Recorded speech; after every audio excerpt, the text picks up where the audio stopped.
Bonjour et bienvenue dans ce nouveau contenu du Paléo contemporain. Les 4 derniers épisodes étaient une série sur les effets du sucre sur notre santé. J'espère que vous l'avez regardé, que vous avez bien compris. Si jamais vous l'avez manqué, surtout n'hésitez pas à aller la regarder. Et si jamais vous avez des questions, n'hésitez pas à me les poser. Je vais me faire un plaisir à y répondre. Donc comme on a pu le constater, les conséquences du sucre, une alimentation riche en glucides avait des conséquences assez, voire très néfastes pour notre santé sur le long terme. Donc notre but, ça va être vraiment de diminuer notre alimentation en glucides. Bien sûr, c'est vraiment pas facile car on a toujours un goût inné pour ce sucre. Pourquoi ? Car à la période des hommes cueilleurs-chasseurs, dès qu'ils trouvaient un aliment, un fruit qui était naturellement sucré, ils étaient sûrs qu'il était comestible car en fait il n'y a aucun aliment sucré présent dans la nature qui est ou vénéneux ou toxique. Par contre, aujourd'hui, notre alimentation a énormément évolué avec la naissance de l'agriculture il y a 10 000 ans, avec tous les plats transformés, avec les plats cuisinés, avec les conserves, toutes sortes d'aliments qu'on peut trouver dans un supermarché où les fabricants ils rajoutent un peu du sucre pour tout simplement parce que déjà ça aide à la conservation. Donc aujourd'hui on a vraiment une alimentation qui est beaucoup trop riche en glucides. Donc le but d'aujourd'hui ça va vraiment être de vous donner des astuces pour diminuer cette alimentation en glucides. Je sais que c'est pas facile, je suis passée par là, donc j'espère que cette petite vidéo va vraiment vous aider.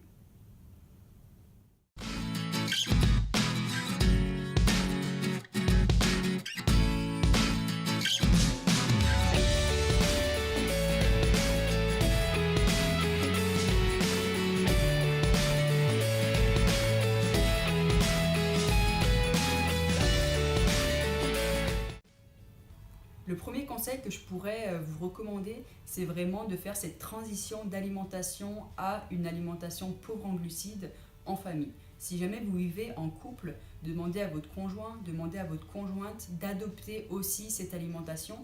Je pense que seulement en leur expliquant les conséquences néfastes du glucide sur notre santé, il va être naturellement motivé à faire cette transition.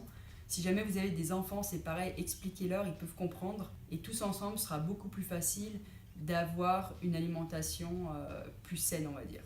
Si jamais ils refusent pour telle ou telle raison, ne perdez pas du temps, ne perdez pas des jours, des semaines, des mois à les convaincre qu'une telle alimentation sera bien, sera bénéfique pour notre santé. Mais concentrez-vous sur votre objectif et eux, après, avec le temps, quand ils vont voir les bienfaits sur vous, ils vont peut-être adopter naturellement cette alimentation.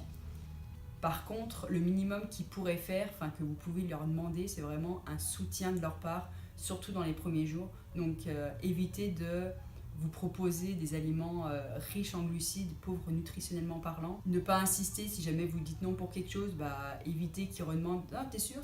Non, t'en veux pas ? Non, ça, faut éviter de le faire car même si on a un mental pour dire non la première fois, c'est sûr que si au bout de la 5e fois qu'il vous propose un biscuit ou un gâteau avec plein de sucre à l'intérieur, ça va être plus dur de dire non à la 5e fois. Une autre astuce que je pourrais vous conseiller, c'est tout ce qui est de la planification des courses. Moi, je me suis rendu compte au début que les plats où on mangeait énormément de glucides, donc tout ce qui est à base de farine de blé par exemple, donc tout ce qui est des pâtes, dans le riz aussi il y en a beaucoup, dans les patates, bref, tous ces aliments riches en glucides, je me suis aperçue qu'on les mangeait surtout quand on ne savait pas quoi faire. Quand on arrivait chez nous, on était un peu fatigué, on n'avait pas trop envie de cuisiner, on n'avait pas envie de réfléchir, on ne savait pas quoi faire, tac, on ouvre le placard, on prend un paquet de pâtes, on met de l'eau à bouillir, on met des pâtes dedans, 10 minutes après c'est prêt. Donc c'était vraiment une question de simplicité. Et pour ça, donc pour réussir à pallier donc cette erreur qu'on faisait, j'ai commencé à planifier mes repas. Avant d'aller faire les courses, je m'asseyais à une table, je prenais une feuille de format A4, je faisais un tableau avec chaque jour de la semaine et je complétais les repas. Donc j'avais une case pour le petit déjeuner, une case pour le déjeuner, une case pour le dîner et bien sûr j'oubliais pas les collations car vous avez bien deviné aussi, c'est vraiment aux collations que c'est facile de retourner dans les aliments riches en glucides. Donc de cette manière-là, quand j'allais faire les courses, j'avais déjà tout mon menu de fait et à partir de ce menu, j'avais toute ma liste d'épicerie en fait qui découlait de ce menu-là. Donc après, quand le moment est venu de cuisiner, j'avais même pas à réfléchir qu'est-ce que je vais faire, car en fait j'avais déjà la réponse sur ma feuille, donc c'était aussi rapide que de faire des pâtes au final. Donc sans trop d'efforts, j'ai réussi à éliminer tous ces petits plats parasites qui étaient faits de manière systématique en fait quand on n'avait pas le temps, quand on n'avait pas le courage de cuisiner, tout simplement parce qu'en fait on n'avait pas d'inspiration au moment venu pour la cuisine. Donc là vous avez fini votre menu, vous avez fait donc votre liste d'épicerie qui concordait avec votre menu. Donc là vous êtes sûr que si vous respectez cette liste d'épicerie, si vous trouvez tous les produits présents sur cette liste, vous avez tout ce qu'il faut pour faire plein de repas pauvres en glucides pour la semaine ou pour les 3 jours ou pour le nombre de jours que vous faites les courses. Donc maintenant, une fois arrivé au supermarché, par contre, il est super important de respecter votre liste d'épicerie. Si jamais vous faites une super liste où là vous mangez vraiment des repas sains, parfaits, et vous arrivez à l'épicerie, puis vous passez devant les rayons, et là, vous faites « Ah, c'est bon ça, allez hop, je mets dans le chariot ». Donc non, ça marche pas. Il faut vraiment se limiter à la liste de courses qu'on a fait au préalable. Une autre chose aussi super importante, c'est qu'il ne faut jamais faire les courses estomac vide.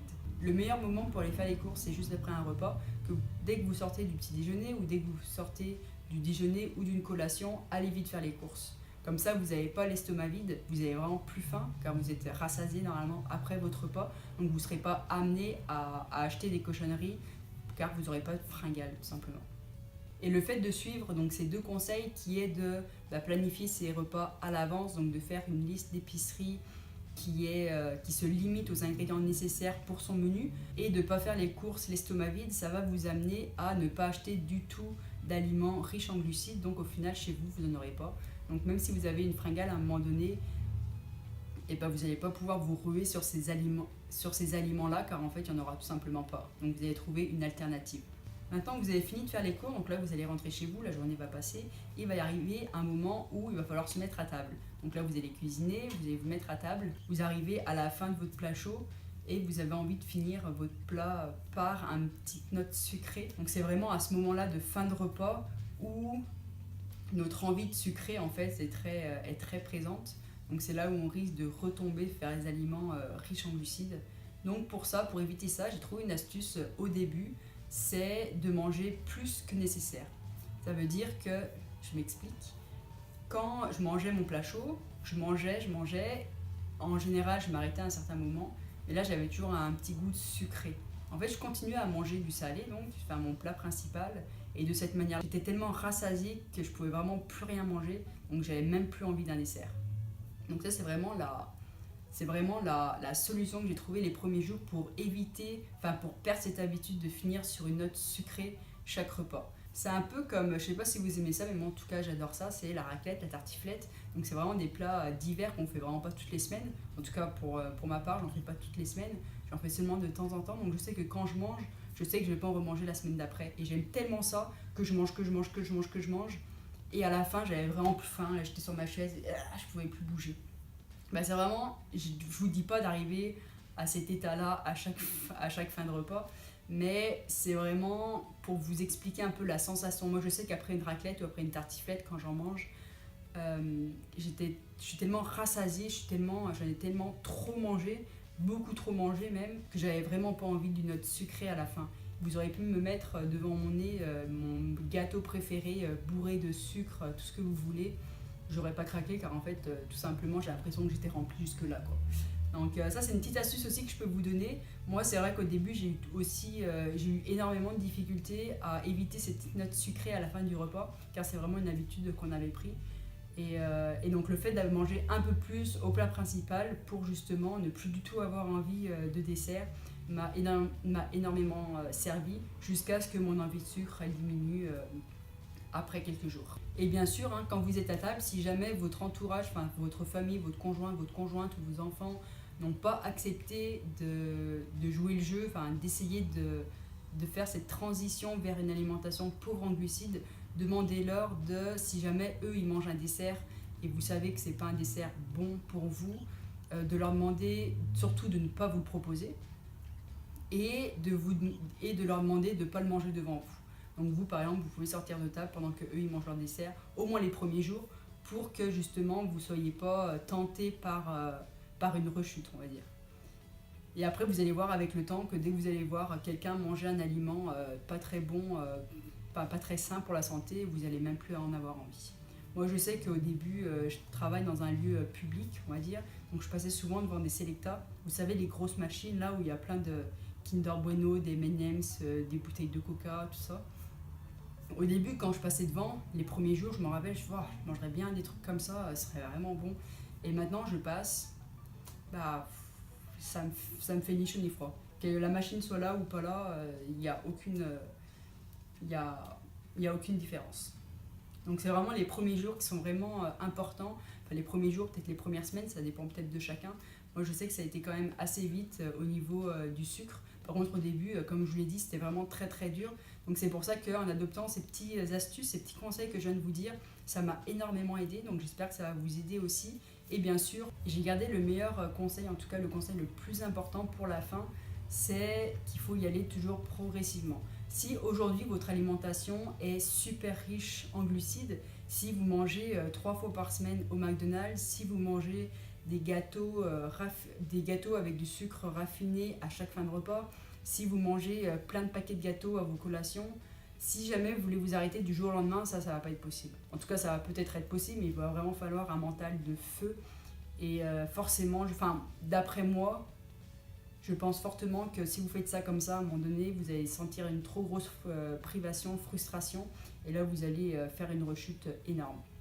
Donc moi, ce que je vous conseille, c'est vraiment d'y aller progressivement. Le mieux, c'est de faire une photo de votre alimentation d'aujourd'hui. Donc par exemple, vous mangez telle chose, un paquet de gâteaux, un McDo, 3 paquets de gâteaux et un McDo par semaine, par exemple. Et que vous voulez, dans l'idéal, avoir une alimentation où vous mangez seulement 2 biscuits par semaine. C'est un exemple.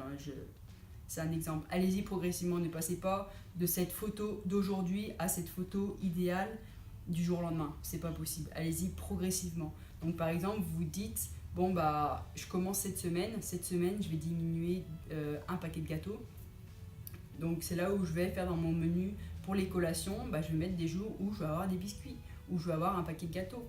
Car vous ne pouvez pas, comme je vous ai dit, passer de cette photo-là à cette photo-là du jour au lendemain. Allez-y vraiment progressivement pour ne pas avoir de frustration, pour ne pas avoir de privation, pour éviter toute rechute après. Il vaut mieux que vous mettiez 2 mois à atteindre cette photo d'alimentation idéale et que vous le gardiez tout au long de votre vie, que vous mettiez 1 semaine pour l'avoir, mais qu'au bout de 2 semaines, là c'était reparti à la photo d'aujourd'hui, voire même pire, car vous avez été privé pendant 2 semaines. Donc c'est vraiment cet effet de progression qu'il faut vraiment respecter pour pouvoir adopter ce mode alimentaire sur le long terme. Et c'est vraiment ça notre but. Si votre but c'est d'atteindre ça pour 2 semaines, histoire de perdre un peu de poids et après vous en foutez et vous allez remanger comme avant, ça sert à rien. Arrêtez de regarder cette chaîne, c'est vraiment pas pour vous. Moi je suis plutôt là pour vous aider à avoir cette transition de mode alimentaire, d'adopter ce mode de vie qui a vraiment changé ma vie, qui m'a vraiment donné plus d'énergie, qui m'a donné énormément de bienfaits. J'ai vraiment pu le ressentir d'après quelques semaines, après quelques mois. Donc c'est vraiment pour ça que je suis là. C'est vraiment pour vous donner des conseils pour adopter ce mode de vie. Et j'espère que vous y arriverez. Donc suivez ces conseils. Dites-moi les résultats que vous avez eus. Si jamais vous avez des questions, n'hésitez pas à me les poser en commentaire. J'aurai énormément de plaisir à y répondre. Je vous souhaite une bonne journée et surtout n'oubliez pas, retrouvez l'essence. C'est un vrai jeu d'enfant.